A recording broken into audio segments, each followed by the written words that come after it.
In this tutorial, we will continue our discussion of the basic structure of semantic propositions. Now, we learned in the previous tutorial that the semantic proposition is the smallest unit of communication. And we also learned that there are two kinds of propositions, event propositions and state propositions. Every proposition is made up of at least two semantic concepts, and one is the central concept. With event propositions, the event concept will be central, and it has at least one thing concept, but it can have more thing or attribute concepts attached to it as well. With a state proposition, there will be a thing concept that is central, and it will have at least one attribute or thing concept attached to it, but again, there could be more attribute and thing concepts clustering around the central concept in a state proposition. Now, we already looked in detail at event propositions in the last tutorial, so now we will focus on state propositions, and then we'll go on and look at some other features of propositions that apply to both kinds of propositions. So with state propositions, a thing concept will be central. We call that the topic, the thing which is spoken about, and there must be at least one attribute or thing concept attached to the topic. We call that the comment. That is what is being said about the topic. So here are some examples. The man is a chief.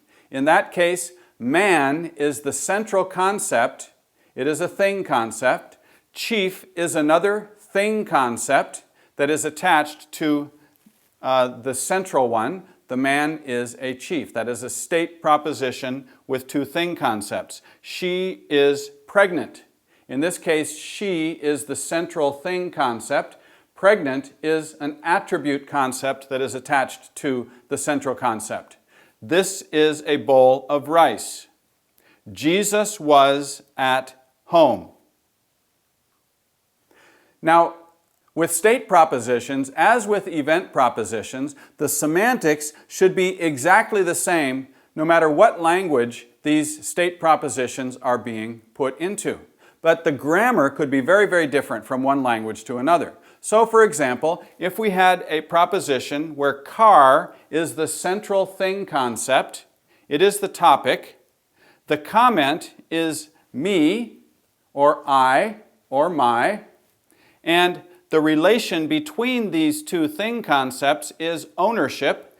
It could be stated several different ways in English, depending on the context. One possible way is, this car is mine. Now, in a couple of Papua New Guinea languages that are listed here, it could be, this is my car, or my-car exists. In the Lamogai language of Papua New Guinea, a literal translation would sound something like, car here, mine it. And in Tok Pisin, which is a trade language in Papua New Guinea, it would be, this car, it, possession word, me. Another example, dog is the topic, Fido is the comment, which is what's being said about the topic. The relation between these two thing concepts is naming. So in English, again, depending on the context, it could be, the dog's name is Fido. In some other languages, dog, he is named the Fido, or dog, name, phrase, closure marker, Fido is. In Lamogai, again, it would sound something like, dog, name its Fido. In Tok Pisin, dog, name, possession word, it, Fido. Another example, John is the topic, house is the comment, the relation is location. So John is in the house. In some languages, again, depending on the context, it could be John lives there in the house. John, phrase closure marker, house in is he. In Lamogai, John exists at house inside. And in Tok Pisin, John, he, predicate marker, exists in house. Or with this example, Fred is the topic, big is the comment. The relation between these two thing concepts is description. So in English, it could likely be stated, Fred is big. In another language in Papua New Guinea there, it would be, is big the Fred? Or Fred, phrase closure marker, man, big is he? In Lamogai, a literal rendering would sound like Fred Big He. And in Tokpisin, Fred, he, predicate marker, big. Another important consideration is the situational meaning of propositions. Now this relates to both event propositions and state propositions. So the question that we would ask is this proposition making a statement? Is it asking a question? Or is it giving a command? This situational meaning is superimposed over the basic proposition. So, for example, we looked at this proposition, John hit the ball. We know that the central concept is the event hit, and it has two thing concepts associated with it, John and ball. So if the situational meaning that's superimposed over this proposition is that of a statement, then it would be John hit the ball. If it is a question, then it could be, did John hit the ball? Or a command, it could be, John, hit the ball. Now, the thing we need to realize is all three of these are the same basic semantic proposition. The situational meaning, determining whether it is a statement, question, or command, is superimposed over the basic proposition, but the proposition is the same. And as we continue here, it will be clear why we need to identify the semantic situational meaning that is superimposed over each proposition. In semantics, we call this the illocutionary force, and grammatically, it could be called mood. So if there is no skewing, a semantic statement would generally be declarative on the grammatical side. A semantic question would generally be interrogative on the grammatical side. A semantic command would generally be imperative on the grammatical side. Now again, you may ask, why do we need two separate lists? Why can't we just use one of these for both grammar and semantics? The answer again is because of skewing. And we'll be talking about that in just a few minutes. Now, in English, there are two common ways that we would mark the illocutionary force: word order and intonation. So first of all, word order. In this case, we have two propositions, and the words are exactly the same. There are just three words, but the word order is slightly changed. And as I read these, it will be apparent that one is actually a statement, the other is a question. John is going. Is John going? Now the reason that this curved line is over there, over the word going, is to indicate the intonation, that it is falling tone at the end. There is no intonation difference. The words are the same. There is just a slight word order change. And in English, this changes this statement into a semantic question. Now, sometimes in English, we may have the same words, the same word order, but a slightly different intonation, and that is what will change the situational meaning, perhaps from a statement to a question. So in this case, John is going. You see that falls. The next one, John is going. Very same words, same three words, same order, but different intonation. That is what changes it from a statement to a question. And generally in English, punctuation marks intonation. So when we see the period at the end of the first one, we know in this case that it's going to be falling intonation. John is going. In the second one, the question mark lets us know that it's going to be a different intonation. John is going. Now, along with word order and intonation to indicate questions, semantic questions, we also have question words, which are also called interrogative adverbs: who, what, where, when, why, how much. And Lamogai has basically these same words, as you can see here. But in cases where there is not a question word, in Lamogai, if they're going to differentiate between a statement and a question, they use intonation only. They would not use word order as we do in English. So here is an example. In Lamogai, I could say, John lakonong. That is a question, did John go? Or, John lakonong. John went. Now, when we first started learning the Lamogai language, those two intonation patterns sounded very similar to us, and especially in fast speech, it was difficult for us to differentiate between them at first. And listen again and see if you can hear a difference. With the question, as you see, it has a short line there. The fall is just about halfway, and with the statement, it falls all the way down. So the question is like this, John lakonong, and the statement is, John lakonong. Another example, did they plant bananas or they planted bananas? The question, tiwasekubul, tiwasekubul. Very similar intonation, especially in fast speech within a context of several sentences. But sometimes it may be very important that we differentiate between a statement or a question. Jesus mame, Jesus mame. Okay, is that a question? Will Jesus come? Or Jesus will come? Again, the same three words, the same word order, but a different intonation, and that is what changes it in Lamogai from a statement to a question. So, we noted again that when there is no skewing, a semantic statement would generally be represented in the grammar by a declarative clause, or a semantic question would generally be an interrogative clause.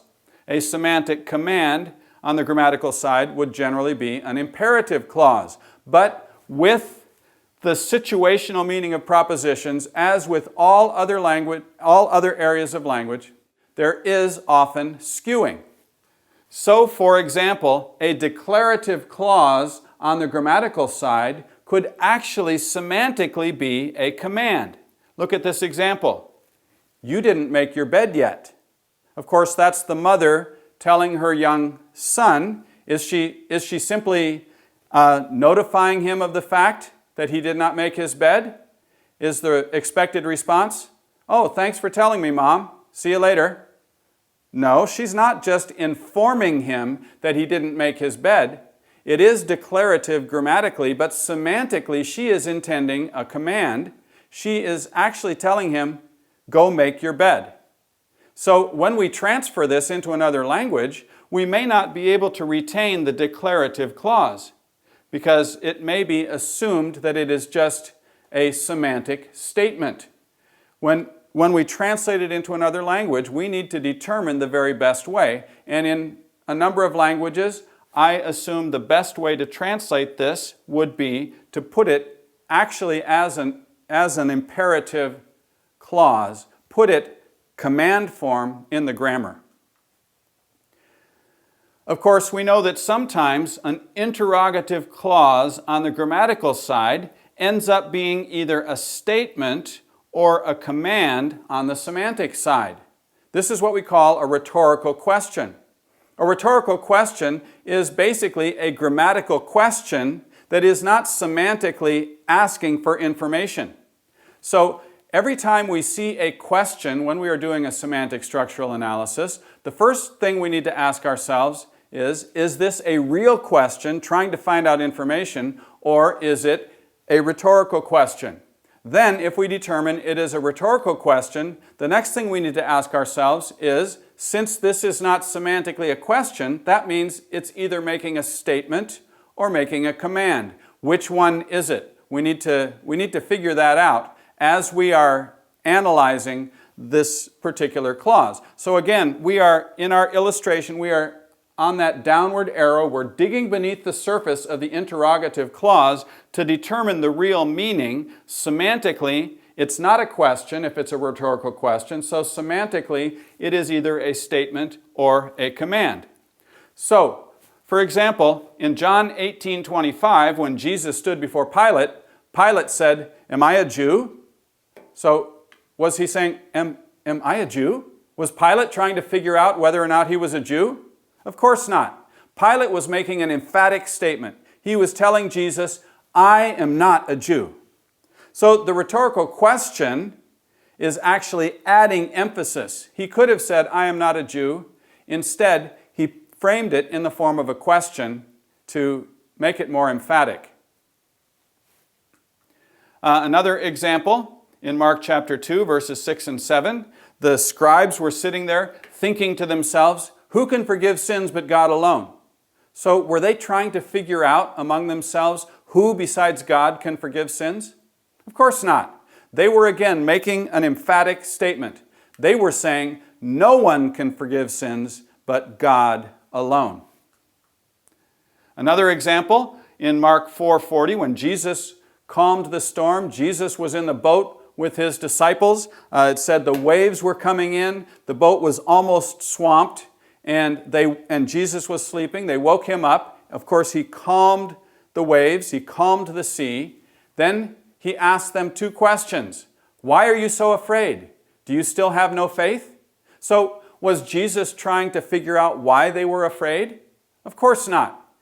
This was, again, I believe in this case, an emphatic command. Don't be afraid. You need to have faith, which again is a form of a command. You need to have faith is the same as saying have faith. With the second question, he wasn't trying to figure out whether or not they had faith. Jesus could see their hearts. He knew that they were lacking in faith. And I believe these two rhetorical questions are both semantically commands. Now, when we translate rhetorical questions into another language, we need to make sure that if we retain the question form in our target language or receptor language, that it will communicate the same that it does in the source language text.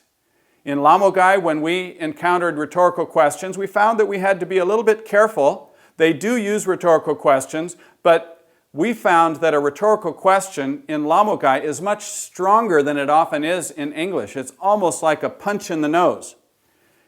So there may be some places where it's appropriate to use a rhetorical question. For example, when Paul wrote to the Galatians, he said, "O foolish Galatians, who has bewitched you?" That is kind of like a punch in the nose. So I think a rhetorical question is very appropriate there. And perhaps even in this case, but in some other cases, we had to look carefully and make sure that the rhetorical question was not going to come across stronger than the source language text did. As we analyze a rhetorical question, again, we need to dig beneath the surface and ask ourselves, why was this framed in a question form, grammatically, even though semantically it's not asking for information? Often, in the examples that we saw there, the purpose was emphasis. So when we translate these propositions into our target language, into our receptor language, even if we are not able to retain the question form grammatically, we must retain the emphasis. The emphasis must come through in some way. Based on the last two tutorials, we will now rewrite each one of the semantic propositions in a non-skewed form. As you rewrite these propositions, place each proposition on a separate line. That will be important later as we define the relations between the propositions. Also, we need to rewrite these propositions using only active finite verbs. Active verbs, that simply means do not use the passive construction. Do not use the passive voice, because passives often include skewing. Either the agent is not mentioned at all, or the agent may be filling a different grammatical slot. Finite verbs simply means do not use infinitive forms.